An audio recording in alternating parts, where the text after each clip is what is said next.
जय हिंद, जय भारत दोस्तों। स्वागत है आपका अपने YouTube चैनल पर। जैसा कि आपको पता है, अपने कल भारत का भूगोल शुरू कर चुके हैं। उसके अंतर्गत अपने मुख्य रूप से जो देखा था, अक्षांश रेखाओं के बारे में अपने पढ़ रहे थे। अक्षांश में लगभग अपने कुछ एक बिंदु जो रह गए हैं उनके बारे में आज पुनः शुरू कर रहे हैं। अपने पढ़ रहे थे मुख्य अक्षांश रेखाएं। मुख्य अक्षांश रेखाओं में से कल अपने जो है भूमध्य रेखा या 0 डिग्री अक्षांश रेखा के बारे में पढ़ चुके हैं। आज अपने पढ़ेंगे कर्क रेखा। कर्क रेखा, कर्क रेखा आज जो पढ़ना है आपको, कर्क रेखा के बारे में पढ़ना है जी। कर्क रेखा की अगर बात करें तो आप सभी को पता है कर्क रेखा किसे कहा जाता है। यानी ये आपका गोलार्ध है जी। इस गोलार्ध में यानी ये आपकी 0 डिग्री, ये आपकी 23.5 डिग्री उत्तरी अक्षांश रेखा, इसको क्या कहा जाता है? कर्क रेखा के नाम से जाना जाता है। 23.5 डिग्री उत्तरी अक्षांश में खींचे जाने वाली रेखा को अक्षांश रेखा कहा जाता है। अब बात करते हैं, सबसे पहले अगर बात करें सूर्य की स्थिति जो होती है कर्क रेखा पर, वो क्या होती है? यानी सूर्य कर्क रेखा पर लंबवत कब होता है? वो दिन कौन सा होता है जिस दिन सूर्य कर्क रेखा पर लंबवत होता है? तो वो दिन होता है 21 जून। 21 जून, 21 जून का मतलब यानी जिस दिन 21 जून होगा उस दिन उत्तरी गोलार्ध जो होगा आपका, यानी उत्तरी गोलार्ध का सबसे बड़ा दिन, उत्तरी गोलार्ध का सबसे बड़ा दिन कौन सा होता है? 21 जून, यानी सबसे बड़ा दिन। बड़ा दिन, अब दिन अगर बड़ा होगा तो रात सबसे छोटी, रात छोटी, रात छोटी होती है। किस गोलार्ध में? उत्तरी गोलार्ध का सबसे बड़ा दिन कौन सा होता है? 21 जून। और इसी 21 जून को उत्तरी गोलार्ध में सबसे बड़ा दिन होता है और सबसे छोटी रात होती है। अब बात करें इसके विपरीत, अगर इसके विपरीत की बात करें तो जो आपका दक्षिणी गोलार्ध होगा उसमें 21 जून को जो है सबसे छोटा दिन और सबसे बड़ी रात होगी। ठीक है, तो ये अपने जब मकर रेखा पढ़ेंगे नेक्स्ट इसके बाद, तब उसके अंतर्गत आएगा भी यहां पर कब दिन बड़ा होता है और कब रात छोटी होती है। तो आप ये चीज ध्यान रखना, 21 जून को उत्तरी गोलार्ध में सबसे बड़ा दिन होता है और सबसे छोटी रात होती है। ठीक है, नेक्स्ट आगे बढ़ते हैं। अब आता है कर्क रेखा विश्व के कितने महाद्वीपों से होकर गुजरती है? से गुजरती है, गुजरती है। अब अगर बात करें विश्व के कितने महाद्वीपों से होकर गुजरती है तो उनकी संख्या है 3। नंबर 1 एशिया, एशिया, अफ्रीका और उत्तरी अमेरिका, उत्तरी अमेरिका। विश्व के 3 महाद्वीपों से होकर गुजरती है कौन सी रेखा? कर्क रेखा। नंबर 1 एशिया, अफ्रीका और उत्तरी अमेरिका। नेक्स्ट अपने बात करते हैं कौन सी नदी, कौन सी नदी कर्क रेखा को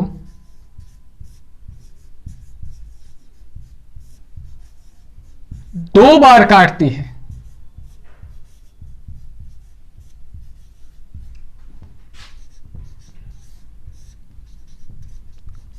तो उस नदी का नाम है माही नदी। कौन सी नदी? माही नदी। मूल रूप से राजस्थान में बहती है माही नदी, लेकिन यहां अपने इसको राजस्थान के संदर्भ में नहीं पढ़ना, अपने भारत का भूगोल पढ़ रहे हैं। भारत के भूगोल में भी क्या पढ़ रहे हैं? अक्षांश और देशांतर रेखाएं, यानी विश्व स्तर पर अक्षांश और देशांतर, चाहे आप विश्व का भूगोल पढ़ें चाहे आप भारत का भूगोल पढ़ें, ये स्थिति हमेशा एक ही जैसी रहेगी। चाहे आप इसको विश्व के भूगोल में पढ़िए चाहे आप भारत के भूगोल में पढ़िए, ये चीज हमेशा यही रहेगी भी माही नदी 2 बार कर्क रेखा को काटती है। चाहे आप विश्व के भूगोल के परिप्रेक्ष्य में पढ़िए तब भी आपको यही पढ़ना है, माही नदी कर्क रेखा को 2 बार काटती है। नेक्स्ट अपने बात करते हैं कितने देश कर्क रेखा पर स्थित है? कर्क रेखा पर स्थित है। सबसे इंपॉर्टेंट चीज है, इसको आप इंपॉर्टेंट रखिए। एक ये चीज और एक ये चीज, यानी अगर देखा जाए कर्क रेखा पर कुल कितने देश स्थित हैं, उनकी संख्या कितनी है? 20 देश स्थित हैं कर्क रेखा पर। अगर उन 20 देशों में से मुख्य देशों की अगर अपने बात करें तो उसके अंतर्गत आपका आता है एक तो नाइजीरिया,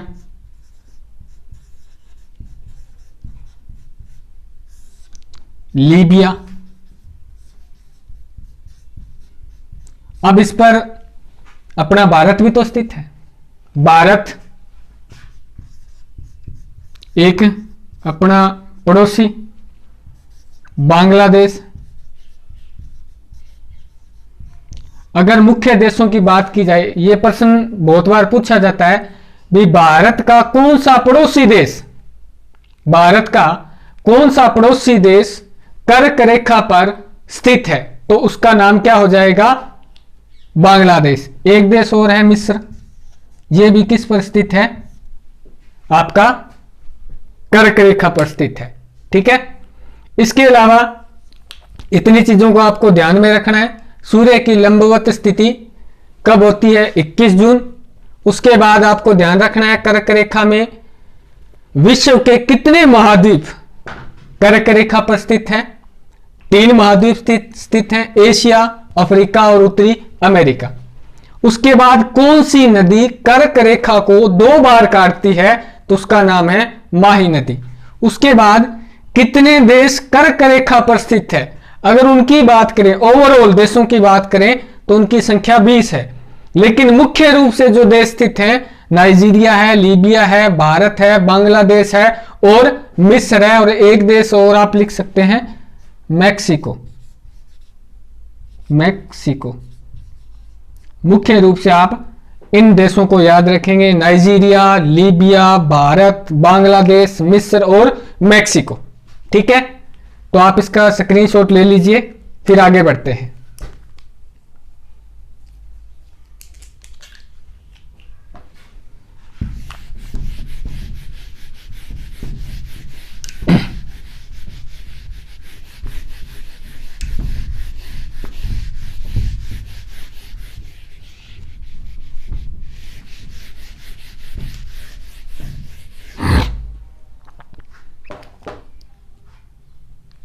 अब अपने बात करते हैं मकर रेखा।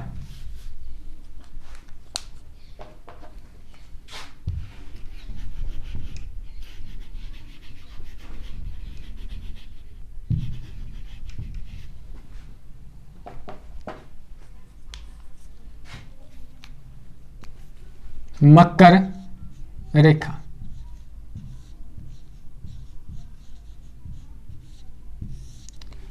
मकर रेखा की अगर बात करें दक्षिणी गोलार्ध में, यानी ये वाला हिस्सा दक्षिणी गोलार्ध में 23.5 डिग्री, दक्षिणी गोलार्ध में 23.5 डिग्री दक्षिणी अक्षांश रेखा, इसको क्या बोला जाता है?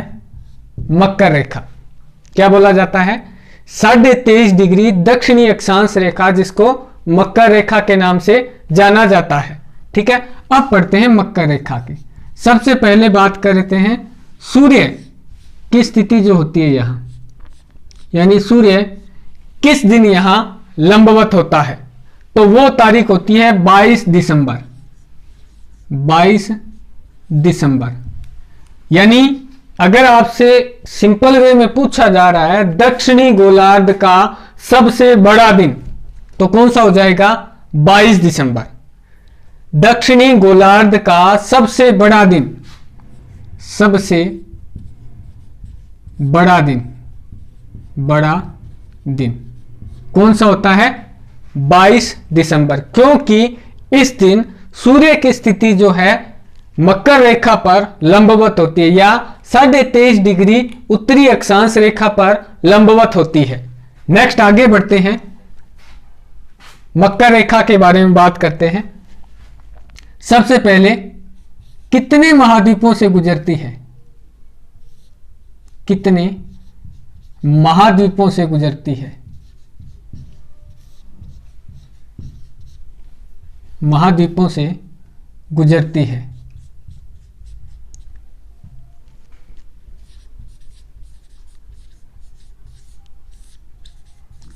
अगर इसकी बात करें तो इसके अंतर्गत आपके आते हैं एक तो ऑस्ट्रेलिया, ऑस्ट्रेलिया, अफ्रीका और दक्षिणी अमेरिका। 3 महाद्वीपों से होकर गुजरती है कौन सी रेखा? मकर रेखा। विश्व के 3 महाद्वीपों से, ऑस्ट्रेलिया, अफ्रीका और दक्षिणी अमेरिका से होकर गुजरती है कौन सी रेखा?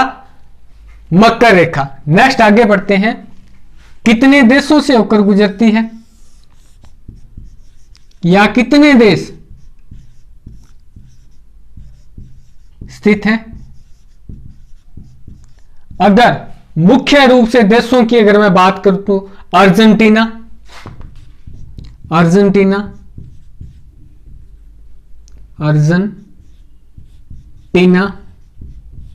ब्राजील, ऑस्ट्रेलिया,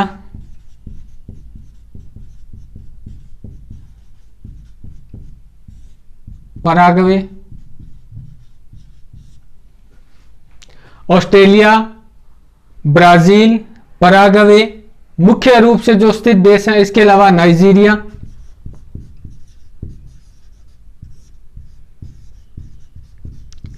इन देशों को आप मुख्य रूप से याद रखेंगे किसके लिए?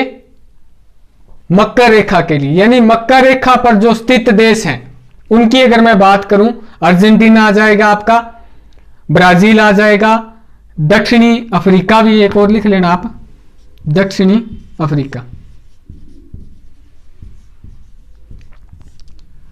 इतनी चीजें आपको किस में ध्यान रखनी है? मकर रेखा पर। मकर रेखा की मैं दोबारा रिपीट कर रहा हूं पूरी मकर रेखा को।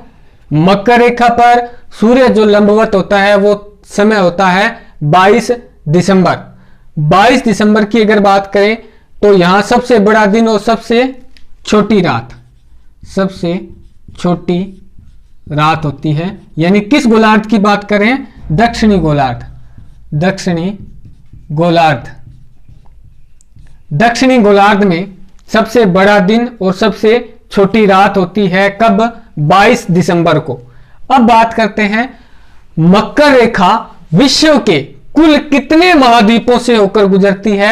ऑस्ट्रेलिया, अफ्रीका और दक्षिणी अमेरिका से होकर गुजरती है। उसके अलावा अगर बात करें कुल कितने देश, यानी मुख्य रूप से अगर बात की जाए, अर्जेंटीना मकर रेखा पर स्थित है, ब्राजील मकर रेखा पर, ऑस्ट्रेलिया मकर रेखा पर, पराग्वे मकर रेखा पर, नाइजीरिया मकर रेखा पर और दक्षिणी अफ्रीका। ठीक है, नेक्स्ट आप इसका स्क्रीनशॉट लीजिए।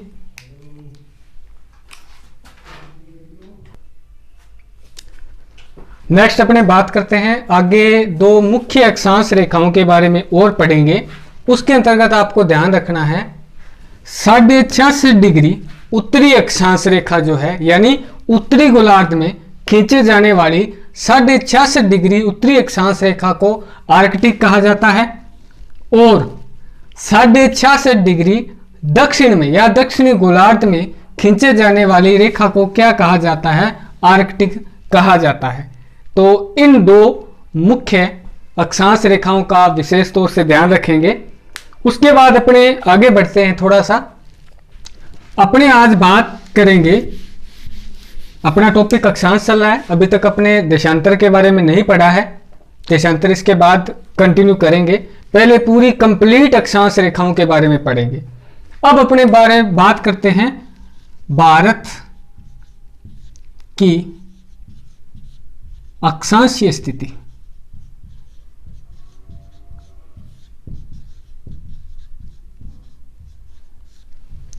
अब देखिए, अगर मैं बात करूं भारत की अक्षांशीय स्थिति की, यानी मुख्य भूमि की अक्षांशीय स्थिति, यहां से यानी अंतिम बिंदु से ये वाला जो लास्ट अक्षांश है, अंतिम अक्षांश, यानी अगर मैं भारत की अक्षांशीय स्थिति की बात करूं तो 8 डिग्री 4 मिनट से 37 डिग्री 6 मिनट के मध्य भारत का अक्षांशीय विस्तार स्थित है।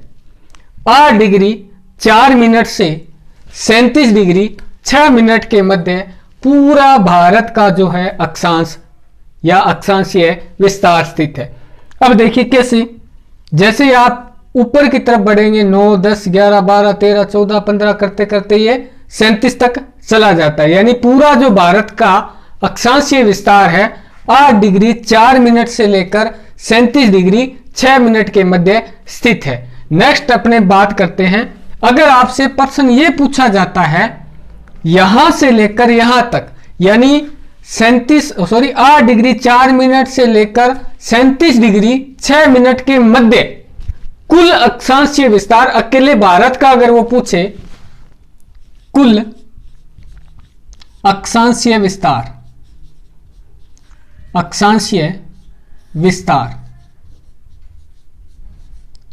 की अगर बात करें तो आप 37 डिग्री 6 मिनट माइनस क्या हो जाएगा 8 डिग्री 4 मिनट। जब आप इसको माइनस करेंगे तो क्या आता है 29 डिग्री 2 मिनट। कुल भारत का अक्षांशीय विस्तार कितना है 29 डिग्री 2 मिनट। यह कई बार लगभग के अंतर्गत पूछा जाता है क्वेश्चन। अगर आपको लगभग में उसने प्रश्न पूछ रहा है भारत का कुल अक्षांशीय विस्तार बताइए, अगर उसने लगभग में दे दिया 30 यानी कुल 30 अक्षांशीय विस्तार के मध्य भारत स्थित है, एक्चुअल तो है 29 डिग्री 2 मिनट। आप ध्यान रखेंगे भारत का अक्षांशीय विस्तार 29 डिग्री 2 मिनट के मध्य स्थित है। नेक्स्ट बात करते हैं अपने, यहां तक हो गया। उसके बाद ये अंतिम बिंदु यानी भारत का अंतिम बिंदु ये और ऊपर से ये वाला जो अक्षांश है ये कहां स्थित है जी, ठीक है। अगर मैं अंतिम बिंदु की बात करूं, अंतिम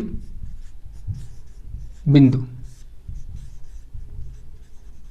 यानी या अंतिम अक्षांश की बात करें, अक्षांश की बात अगर करते हैं, यहां आपका राज्य है तमिलनाडु, तमिलनाडु का कन्याकुमारी, और कन्याकुमारी में एक जगह पड़ती है जिसका नाम है रामानाथपुरम। तमिलनाडु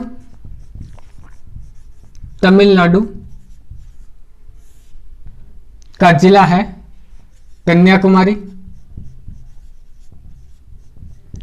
कन्याकुमारी की जगह है रामनाथपुरम। यहां से आपका भारत का अक्षांश स्टार्ट होता है, यानी स्टार्टिंग बिंदु जो है भारत का यहां से शुरू होता है, यानी जहां से प्रारंभ होता है, प्रारंभ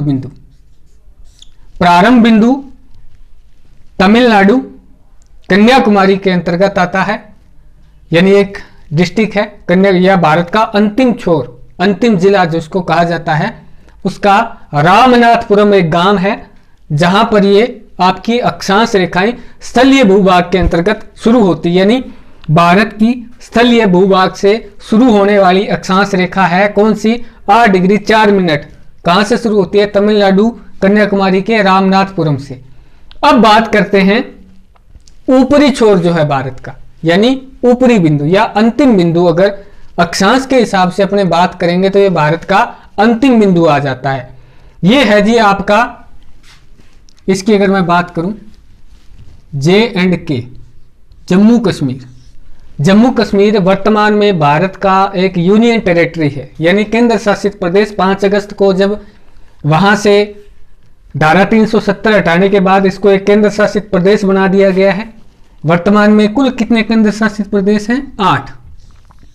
अगर 8 की बात करें, दादर व नगर हवेली को एक केंद्र शासित प्रदेश बना दिया गया है, जिसकी दमन द्वीप और दादर नगर हवेली, जिसकी वर्तमान राजधानी दमन द्वीप को बना दिया गया। वर्तमान में 8 है। जम्मू कश्मीर में से कुछ हिस्सा निकालकर, यानी लद्दाख वाले हिस्से को अलग कर दिया गया है और एक नई यूनियन टेरिटरी वहां बना दी गई है।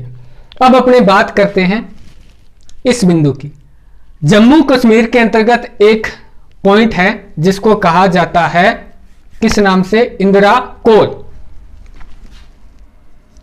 इंदिरा कोल।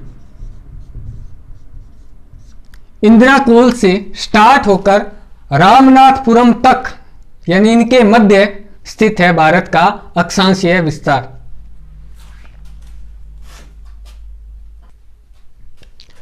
नेक्स्ट आप देखिए, अगर आपसे यह पूछा जाता है भारत की चौड़ाई, चौड़ाई का मतलब इस 8 डिग्री 4 मिनट से लेकर 37 डिग्री 6 मिनट के मध्य कुल चौड़ाई कितनी होगी भारत की, यानी यहां से लेकर यहां तक आपको किलोमीटर में बतानी है। तो इसकी कुल चौड़ाई है 3214 किलोमीटर कुल चौड़ाई, या इसको आप विस्तार भी लिख सकते हैं, विस्तार। यानी उत्तर से लेकर दक्षिण तक भारत का कुल विस्तार जो है 3214 किलोमीटर के अंतर्गत आता है। नेक्स्ट बात करते हैं, अगर आपसे यह पूछा जाता है भूमध्य रेखा से, यानी ये आपका यहां भारत स्थित है, अगर आपसे यह पूछा जाए भूमध्य रेखा से भारत कितनी दूर स्थित है, भूमध्य रेखा से भारत की दूरी, भूमध्य रेखा से